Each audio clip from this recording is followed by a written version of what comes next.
Hallelujah. आप सबको जय मसीह की।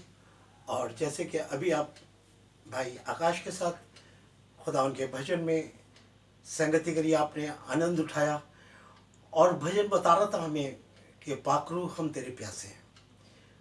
प्रभु यीशु मसीह अपने चेलों से कहते हैं, मैं जाता हूँ और तुम्हारे लिए जगह तैयार करता हूँ और तुम्हारे लिए एक सहायक दे के जाता हूँ जो पवित्र आत्मा तुम्हें समझाएगा और सिखाएगा। मेरे बहनों भाइयों, वही पवित्र आत्मा हमें तमाम कार्यों में लेके चलता है, अपने वचन में, अपने भजन में और अपनी हमारी प्रार्थनाओं में वो पवित्र आत्मा काम करता है। मैं बहन कमलेश के लिए धन्यवाद करता हूँ कि उन्होंने प्रार्थना की रिक्वेस्ट हमारे पास भेजी है, और भाई अमर यादव जी, मैं उनके लिए धन्यवाद करता हूँ कि उन्होंने प्रार्थना की हमारे पर रिक्वेस्ट भेजी, और खुदावन उन्हें शिफा और चंगाई देगा। और आपको बताएं कि हमारी प्रार्थना की लाइन जो है प्रार्थना सभा के लिए वो खुल गई है। हमारा ईमेल आईडी और हमारा टेलीफोन नंबर सब कुछ आपके पास है, और प्लीज़ आप जो चाहते हैं कि हम आप लोगों के लिए प्रार्थना करें तो प्लीज़ उस पर हमें कांटेक्ट कीजिए, और प्रभु यीशु मसीह के नाम से हम आप सभी के लिए प्रार्थना करेंगे। हालेलुया। आइए देखते हैं आज का वचन परमेश्वर का आज आपसे मुझसे क्या बात करना चाहता है। हम देखेंगे लूका की पुस्तक में उसका 15वां अध्याय उसकी 32वीं आयत को। परंतु जब आनंद करना और मग्न होना चाहिए, क्योंकि तेरा भाई मर गया था, फिर जी गया है, खो गया था, अब मिल गया है। मेरे बहनों भाइयों, आज का वचन जो है वो हमें ये बता रहा है कि पाप के साथ परमेश्वर के साथ कोई रिश्ता नहीं है। आप और मैं इस गाथा को, इस बात को बड़ी अच्छी तरह पवित्र शास्त्र बाइबल में जानते हैं कि एक पिता था जिसके 2 पुत्र थे, और उसका एक पुत्र अपना हिस्सा लेके और वो चला गया। उसने अपना सारा पैसा वेश्याओं में और अय्याशी में और तमाम बदकारियों में उड़ा दिया। और जब वो इस हालत में हो गया कि वो सुअरों के साथ रहने लगा, और वो जो सुअर फली खाते थे वो फलियां खाने लगा, तो उसे एकदम शुद्धि आई। उसे इस बात का ध्यान हुआ कि मेरे पिता के घर में तो बहुत से वो हैं, और जब ये अपने घर लौट के आया है तो वहाँ हम देख रहे हैं कि उसके पिता ने बड़ा जश्न किया है, उसके पिता ने बड़ा आनंद किया है। और वो उसके बड़े भाई को बता रहा है कि देख, ये तेरा भाई जो था ये खो गया था, ये आ गया है, ये मर गया था, और देख ये जिंदा हो गया है। मेरे बहनों भाइयों, जब हम पाप में चले जाते हैं तो हम आत्मा में मर जाते हैं। परमेश्वर का वचन बता रहा है कि जब हम पाप के जीवन में रहते हैं और पाप की दशा में रहते हैं तो क्या होता है कि हमारा सब कुछ बर्बाद हो जाता है। प्रभु अपने वचन के जरिए से हमें बताना मांगता है। इस वचन में है कि आ मेरे बेटे लौटा, आ मेरी बेटी लौटा। परमेश्वर चाहता ये है कि हम उसके बेटे और बेटियां, हम सब उसके पास लौट के आए और उसके उस आनंद में शामिल हों। हम एक वचन और पढ़ेंगे, नीति वचन 11 और उसका 19। जो धर्म में दृढ़ रहता है वह जीवन पाता है, परंतु जो बुराई का पीछा करता है वह मृत्यु का कौर हो जाता है।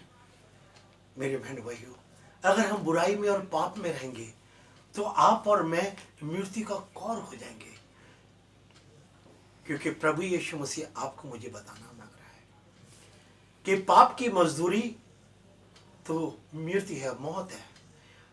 हमें पाप से बचाना चाहता है, पाप से छुटकारा देना चाहता है। वो आया पृथ्वी पे स्वयं इसलिए कि वो आपको मुझे पापों से उद्धार कराए।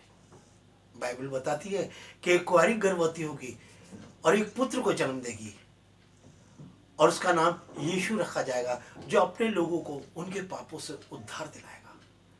मेरे बहनों भाइयों, प्रभु यीशु मसीह पृथ्वी पे इसलिए आया, उसके लोग वो हैं जो उसके ऊपर विश्वास करते हैं, जो उसके वचन को सुनते और मानते हैं, जो उसके वचन पे चलते हैं। प्रभु चाहता यह है मेरे बहन भाइयों कि हम अपना जीवन पाप में नहीं, वरन उसके बड़े उद्धार में, उसकी बड़ी करुणा और उसके बड़े दया में हम उसके अपने जीवन को बिताएं और प्रभु के महिमा मिले कि प्रभु हमें चाहता ये है कि हम हमेशा उसकी संगति में बने रहें, हम उसके साथ बने रहें। और इसलिए प्रभु का वचन बताता है, हम आगे चलेंगे याकूब की पुस्तक में 1:15 में। Hallelujah, hallelujah. धन्यवाद करते हैं प्रभु का, हम धन्यवाद करते हैं कि प्रभु अपने वचनों से हमें संभालता है। हालेलुया जी।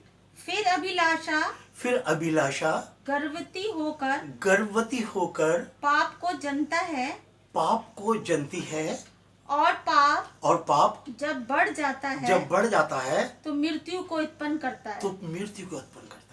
मेरे बहनों भाइयों, ये जो हमारे जीवन की अभिलाषाएं हैं ना, ये क्या करती है, हमारे पाप को जन्म देती है, ये गर्भ धारण कर लेती है। ये जितनी भी बुराइयां हमारे जीवन में आती है, ये हमारे जो अभिलाषाएं हैं। हम, प्रभु कहता तुम हर बात में धन्यवाद करो। अगर हमारे पास थोड़ा सा भी कुछ है ना, तो हम धन्यवाद करें, हम ज्यादा की अभिलाषा ना करें। जब अगर हम ज्यादा की अभिलाषा करेंगे तो हम बुराई में जाएंगे, हम पाप में जाएंगे, हम कहीं ना कहीं ऐसी जगह पांव रख देंगे जहां हमें नहीं रखना चाहिए। और क्या है कि हम मृत्यु का कौर बन जाते हैं। हम उस पाप में जाते के साथ ही मेरे बहन भाइयों, उस पाप को जन्म देते के साथ ही हम एकदम क्या होता है कि हम मृत्यु का कौर बन जाते हैं। प्रभु आपके मुझे जीवन देने आया, वो नहीं चाहता कि हमारा जीवन पाप में गुजरे। प्रभु यीशु मसीह आया इसलिए कि आपका मेरा उद्धार हो। प्रभु यीशु मसीह चाहता इसलिए कि आप और मैं जीवन पाएं और बहुतायत का जीवन पाएं। प्रभु यीशु मसीह चाहता यह है कि जैसे मैं पवित्र हूं ऐसे तुम पवित्र बनो। आपके मेरे जीवन से खुश नहीं है प्रभु हमेशा ये चाहता है कि मेरे बहनों भाइयों, हम उसकी तरह पवित्र बने। हम उसके जैसे वो अदन की वाटिका में अपने आदम से मिलने आया करता था, वो ये चाहता है कि हर सुबह शाम दोपहर मैं अपने बेटी और बेटियों से मिलने चाहता हूँ। मेरे बहनों भाइयों, उसके मिलने का सिंपल तरीका है, उसके वचन को हम ले रात दिन मनन करें। जबकि ये बड़ा अच्छा एक मौका दिया है परमेश्वर ने। ये लॉकडाउन जो है, ये शायद लोगों के लिए ऐसा लग रहा होगा कि सब कुछ नाश हो गया, मगर परमेश्वर आपको मुझे अपना आनंद दिखाना चाहता है, अपने वचन में रखना चाहता है, हम उसे अपनी प्रार्थनाओं में याद रखना चाहते हैं। मेरे बहनों भाइयों, परमेश्वर हमारे साथ अपने रिश्ते को बढ़ाना चाहता है। वो चाहता है कि मेरे बेटे और मेरी बेटियां अपने रिश्ते में, मेरे रिश्ते में अपने साथ बड़े आनंद के साथ हम उसके साथ आए। हम एक वचन पढ़ के हम इसे पूरा करेंगे। जी हाँ, रोमियो 8 और उसका 6। हालेलुया। शरीर पे मन लगाना तो मृत्यु है, परंतु आत्मा पे मन लगाना जीवन और शांति है।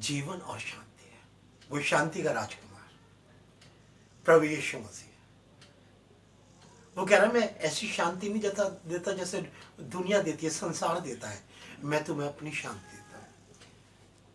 आप और मैं शरीर पे मन लगा रहे हैं जो नाशवान है, मगर प्रभु यीशु मसीह आत्मा है।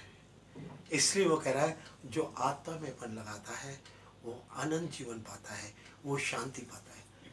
खुदावन प्रभु यीशु मसीह की शांति और आनंद और युगान युग का प्रेम आपके और मेरे साथ हमेशा बना रहे। आमीन, आमीन, हालेलुया। धन्यवाद करते हैं आज के इस वचन के लिए जो खुदावन ने बताया कि पाप के साथ हमारा कोई रिश्ता नहीं है। आइए हम प्रार्थना में चलते हैं। धन्यवाद और तारीफ करते हैं ज़मीन और आसमान के बनाने वाले परमेश्वर, आपके बेटे प्रभु यीशु मसीह के नाम में। प्रभु, जहाँ तक ये मेरी आवाज़ जा रही है, खुदावन तेरा वचन पहुँच रहा है, एक एक जन को आशीष और बरकत देना। खुदावन तमाम पापों से, तमाम वो गुप्त पापों से, तमाम वो पाप जो खुदावन तू जानता है, इन सब पापों से अपने बेटे और बेटियों को छुटकारा देना। तमाम वो बुराइयों से खुदावन, वो बुराई का आत्मा प्रभु यीशु मसीह के नाम से अपने लोगों को छोड़े। वो तमाम बातें खुदावन जो तुझे पसंद नहीं है, वो प्रभु यीशु मसीह के नाम से, प्रभु यीशु मसीह के नाम से तेरे लोगों के बीच में से दूर हो। खुदावन तमाम बीमारों के लिए धन्यवाद करते हैं। ओ खुदावन, तेरी बेटी कमलेश के लिए, भाई अमर यादव के लिए, और तमाम और लोग जो हैं खुदावन जो प्रार्थना के लिए अपनी विनतियों को भेज रहे हैं, खुदावन एक एक जन को छूना। ओ खुदावन तूने चंगाइयाँ दे दी हैं, तूने कहा है अपने वचन में कि तुमने जो कुछ प्रार्थनाएं मांग लिया है, इस बात के लिए विश्वास कर लो कि तुम्हारे लिए हो गया है। प्रभु जी हम सबको चंगा होता देख रहे हैं। खुदावन इस दुआ को मांगते हैं आपके बेटे हमारे उद्धार करता प्रभु यीशु मसीह के नाम में प्रार्थना को दया के साथ सुनना और ग्रहण करना। आमीन, आमीन एंड आमीन।